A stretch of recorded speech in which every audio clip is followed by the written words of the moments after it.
Telugu cinema latest updates కోసం మా official website tollywood2bollywood.com ని విజిట్ చేయండి. సరికొత్త తెలుగు సినిమా విశేషాలను తెలుసుకోండి. బాహుబలి 2 భారీ విజయం తర్వాత తెలుగు సినిమా మార్కెట్ మిగిలిన ఏరియాలలో కూడా భారీగా పెరిగిపోయింది. ఇది వరకు కేవలం 2 తెలుగు రాష్ట్రాలను, పక్క కర్ణాటక మరియు ఓవర్సీస్ లను మాత్రమే టార్గెట్ చేసే టాలీవుడ్ హీరోలు ఇప్పుడు ఇతర ఇండస్ట్రీలపై కూడా దృష్టి పెట్టారు. బాహుబలి 2 తో తెలుగు సినిమాల గురించి అన్ని చోట్ల మాట్లాడుకోవడంతో ప్రతి తెలుగు సినిమాపై అంచనాలు అన్ని చోట్ల ఏర్పడుతున్నాయి. కాగా ఎప్పటి నుండో మిగిలిన ఇండస్ట్రీలపై దండయాత్ర చేయాలని ఫిక్స్ అయిన మహేష్ బాబు బిజినెస్ మ్యాన్ తోనే ఈ పని చేయాలనుకున్నా అది కుదరకపోవడంతో తర్వాత అలాంటి యూనివర్సల్ సబ్జెక్ట్ కోసం ఎదురు చూడగా ప్రస్తుతం మురుగదాస్ డైరెక్షన్ లో చేయబోతున్న సినిమాతో మిగిలిన ఇండస్ట్రీలపై దండయాత్ర చేయాలని ఫిక్స్ అయ్యాడు. కాగా ఈ సినిమాకు ఇటు తమిళనాడు నుండి అటు కేరళ నుండి అదిరిపోయే బిజినెస్ ఆఫర్స్ వస్తున్నాయట.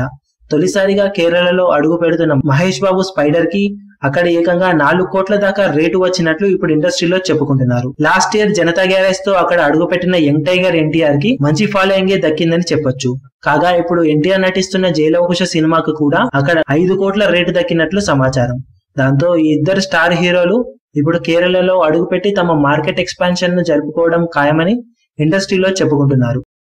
మీ అభిమాన హీరోలకు సంబంధించిన లేటెస్ట్ అప్డేట్స్ కోసం మా ఛానల్ ని సబ్స్క్రైబ్ చేసుకోండి. ఏ చిన్న అప్డేట్ ని మిస్ అవ్వకూడదు అనుకుంటే బెల్ ఐకాన్ ని ప్రెస్ చేయండి. లైక్, షేర్, కమెంట్ చేయడం మర్చిపోకండి.